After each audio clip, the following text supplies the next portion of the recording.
Hi everyone, this will be our first topic with our module number 8. Okay, so this is the global city.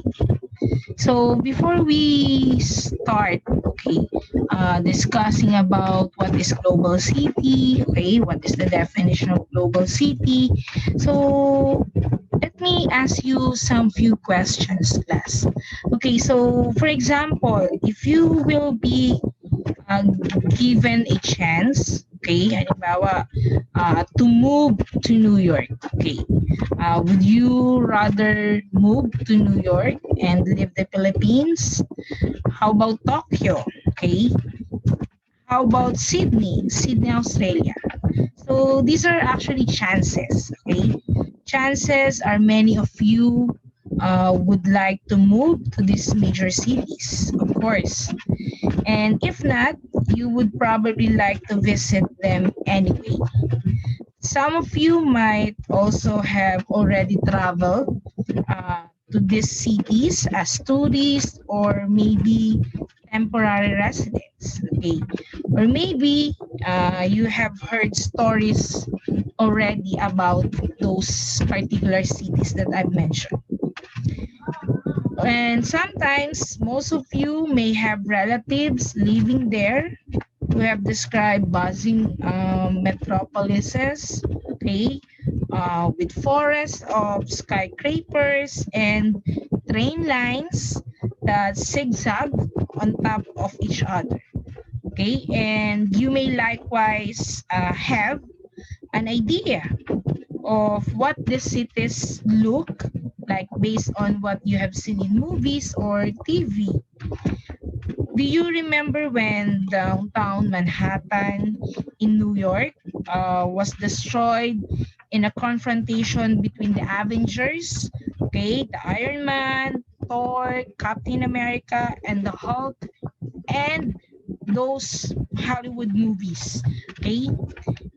Of course, not all people have been to global cities, but most know about them, and their influence extends even to one's imagination. So, what are these places?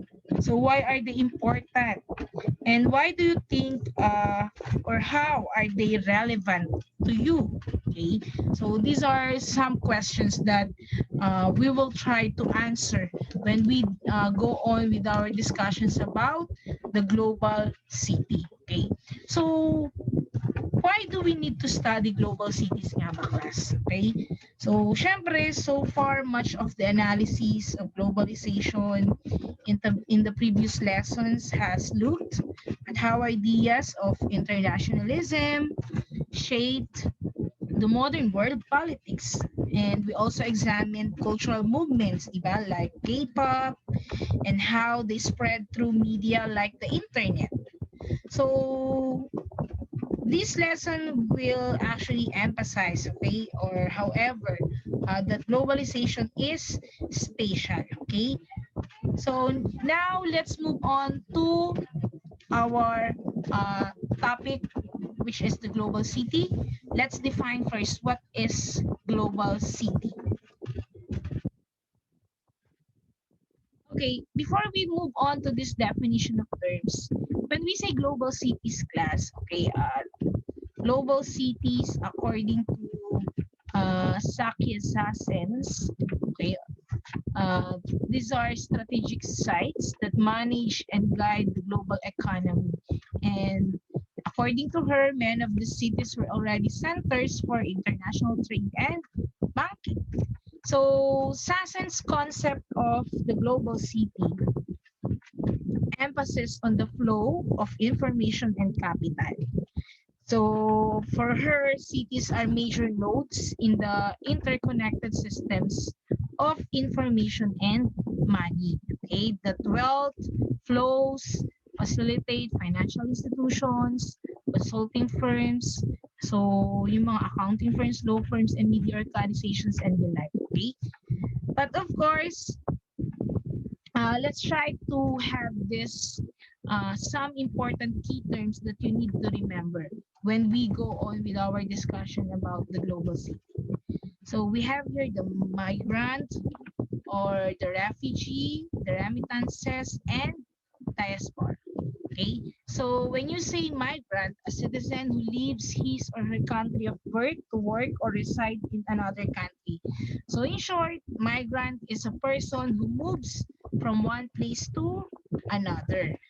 While refugee, uh, a person who has been forced to flee his or her country to escape war, political persecution, catastrophe, natural disasters, and the like.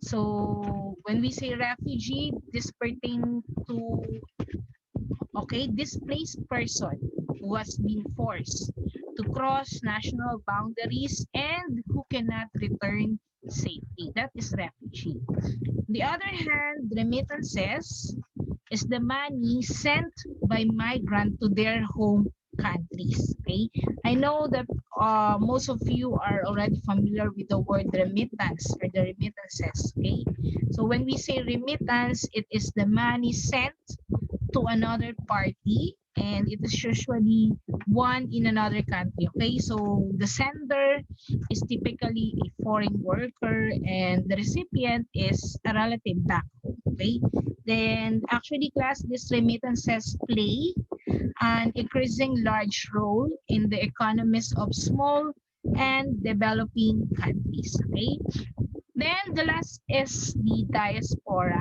Okay, so the movement of a community of migrants bound by a common cultural heritage and or home country. Okay, so when you see diaspora class, it actually came from the Greek word diaspora, which means dispersion. Okay, so kumbaga, the term was used to designate the dispersion of the Jewish people. Okay, that's actually from the Bible, whose first real exile outside Palestine. Okay, so diaspora, the word itself, refers also as well to any national or religious community living abroad as a result of voluntary or forced migrations. Okay, so the latest example of this is the migration, the exile, or the refugees of the Syrians. Okay, so that is what we mean by diaspora. And when we talk about immigration, okay, so this is another two important key terms that you need to remember: the immigration and the emigration. Okay, so they are actually different from each other. When we say immigration, international movement of people into a destination country of which they are not natives or where they do not possess citizenship in order to settle or reside there. Okay. Then emigration is the act of leaving a resident country or place of residence with the intent to settle elsewhere. Okay. So in short class, when you say immigration, okay, so these are people, okay, who do not have the real citizenship na meron dun sa country or isang nation, but uh, nakakatira sila dun, okay? They actually move, okay? From a certain country to another country. But when we say emigration, edi ito naman yung aalis siya dun sa pagkagiging resident niya dun sa certain country or nation na yun, okay? Para pumunta naman siya sa ibang bansa, okay? So we actually have also what we call the emigrate, okay? So the emigrate from the point of view of the departure, okay, it is literally means think exit, and the immigrate, okay, is from the point of view of the destination think come in, while the migrate is all about the moving, okay, or think move, okay. So those are some of the important terms that you need to remember. Okay, so what is a global city class? When you say global city, okay, syempre may mga narinig kayo, di ba? The global city of Taguig, di ba? And Some global cities pa are Tokyo, Japan, New York in the USA, the London in UK, then Paris, Singapore, Hong Kong. Those are actually some examples of global cities. But when you say global city, it is a city generally considered to be an important node in the global economic system. Okay, a global city or world city are a concept which postulates that globalization can be broken down in terms of strategic geographic locales that see global processes being created, facilitated, and enacted. Okay, so most complex of these entities is the global city. Okay, when we say global city, it is actually also called as the world city. Okay, whereby the linkages binding a city have a direct and tangible effect on global affairs through more than just socio-economic means. Okay, you talk about socio-economic means, it means it has the influence in terms of culture or politics. Okay, so the terminology of global city as opposed to megacity is thought to have been first coined by Saskia Sassen. Okay, Saskia Sassen uh, actually have this 1991 work or the book about 1991 work, The Global City. Okay, that was actually from the country London, New York, and Tokyo. Okay, so that was the book of Saskia Sassen. So here, when we say global city, uh, generally, lagi nakalink itong tinatawag nating cosmopolitanism. Okay? So, when we say cosmopolitanism, it is a phenomenon mostly associated with the global city large, diverse cities attracting people, material, and cultural products from all over the world. So, it is usually evokes pleasant images of travel, exploration, and worldly pursuit by the citizens of the world. Okay? So the idea of cosmopolitanism, you can still remember, okay, cosmopolitanism is the idea that all human beings are or could or should be members of a single community. Okay, that we actually discussed that nung mga previous lesson natin. I think from our first module, okay? So different views of what constitutes this community may include a focus on moral standards, economic practices, political structures, and or cultural forms. Okay, so kaya nagkakaroon tayo ng tinatawag plus na cosmopolitan city. Okay, cosmopolitan city is where people from various parts of the world live with different languages, cultures, and customs live together. Okay, so that is what we mean by cosmopolitan city. Okay, so let's have the economic globalization and the birth of megacities. So Saskia Sassens is the leading or urban theories of the global world. So that is according to Saskia Sassens. Here are several prior posts that intersect with Saskia Sassens' work, yung kanina binanggit ko kanina about Saskia Sassen, which is actually um, yung minention ko kanina about her book, okay? So here, according to her global city, okay, that was the title of her work, okay.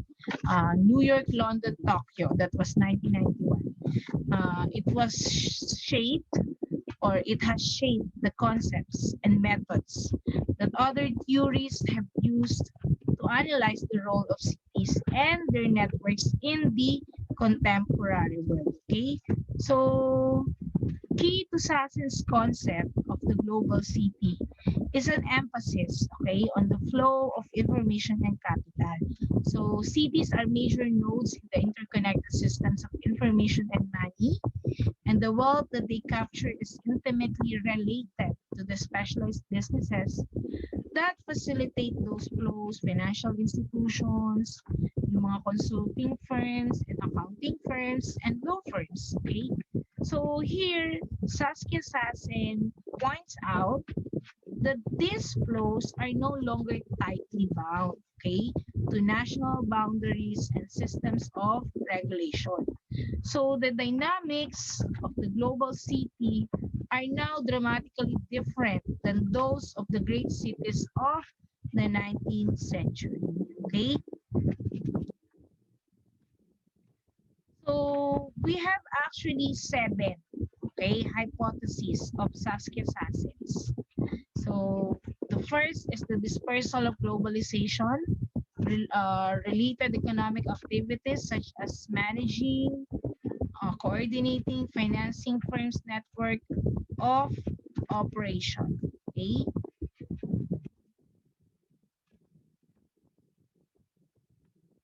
So the geographic dispersal of economic activities that makes or marks rather that marks globalization along with the simultaneous integration of such geographically dispersed activities is a key factor feeding, okay?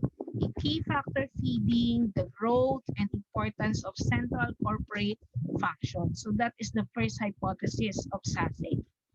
While the second, okay, the complexity of the central functions in the headquarters of global companies leads to outsource like accounting, legal, public relations, programming, telecommunications, and other such services. Okay, so these central functions become so complex. Okay, that increasingly the headquarters of large global firms outsource them. Okay, so here in the second hypothesis, they buy a share of their central functions from highly specialized service firms. Okay, and the third one is that those specialized service firms engaged in the most complex and globalized markets are subject to agglomeration economies. Okay, so that is what the third hypothesis is trying to tell. Then the fourth is that the more headquarters outsource their most complex, unstandardized functions, particularly those subject to uncertain and changing markets, the freer they are to opt for any location. Okay, so then the next one is that specialized service firms need to provide a global service, which has meant a global network of affiliates or partnerships. Okay, so these specialized service firms are actually resulted to the strengthening of cross-border city-to-city transactions and networks. Then the sixth one is that the economic fortunes, okay, so the demand for high-level professionals and high profit-making specialized service firms created spatial and socioeconomic inequality. So here, the economic fortunes of these cities become increasingly disconnected from their broader hinterlands or even their national economies. And the last one is that informalizing part of or all production and distribution activities, including services, is one way of surviving under these conditions. Okay, so one result of the dynamics described in hypothesis 6 is the growing informalization of a range of economic activities which find their effective demand in the cities, okay, then yet have profit rates that do not allow them to compete for various resources with the high profit making firms at the top of the system. Okay, so here we have the negative impact to its cosmopolitan population. Okay, so I want you to understand and try to study this different negative impact to its cosmopolitan population, because on our synchronous session, we will try to have an exchange of ideas, okay, regarding this negative impact of the cosmopolitan population. So, kailangan on our synchronous session, or on our next synchronous session, you can be able to share something about this, the six negative impact. Okay, so that's why I will not elaborate it further, so that we will be having a nice and smooth discussion on our next synchronous. So now let's move on to the global cities as engines of globalization. Okay, so global cities class are command points of the global economy. Okay, and cities are the engines of globalization. So they are social magnets growing faster and faster. Okay, so here we have the global cities provide spaces for industries that produce commodities and firms that provide services such as accounting, banking, information processing, and the like. Okay, so it means that global cities provides opportunities. Okay, while on the second, global cities offer convenience through proximity and just-in-time production of products and services. So it provides convenience and fast transactions when it comes to production of goods and services, as well as to its flows and processes. Okay, so this is what we mean by the global cities as engines of globalization. So we have here the categorization of the global cities. Uh, in some books class, cities were actually categorized as alpha, beta, and gamma. Okay, but here in our discussion, okay, or here in our book that we are using, we have this categorization of the global cities as the first tier, second tier, third tier, and the fourth tier. Okay, so again, in some books, cities were categorized as alpha, beta, and gamma based on their connectivity to the rest of the world. Okay, class many factors were taken into account in this analysis, including cultural and political influence. Okay, although let's say that economic factors are the most important considerations. So when we say alpha cities, they are primary nodes in the global economic network, while beta and gamma cities were the smaller global cities that link economic regions into the global network. Okay, so dito class, first year, or what we call the truly global cities, as the most powerful global financial articulation. So first year are countries who belong to what we call this first year are London, New York, and Tokyo. Okay, so sila yung mga nabanggit din doon sa work of SASET. Okay, then the second tier are based on the level of their multinational articulation. So here we have examples of Miami, Los Angeles, Singapore, and Amsterdam. Okay, so I'm just giving you class examples so that you can figure out kung anong pag naisip nyo yung mga bansang binibigyan na examples, that you can easily understood and try to figure out kung what is meant by this first, second, and third, fourth tier. Okay, so again, third tier are based on their importance of their national articulations. Okay, so here we have Paris, Madrid, Sydney, Australia, Seoul, and even Mexico and Taipei are part of this third tier. And of course, fourth tier are based on subnational and regional articulations. So here we have Osaka, Japan, the Hong Kong, okay, and the Delta in China. So those are some examples of this first, second, third, and fourth tier. Okay.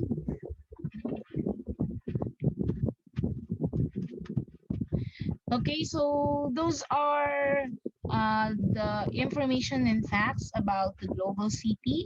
So our next uh, video lecture will be about the global demography. Okay, class?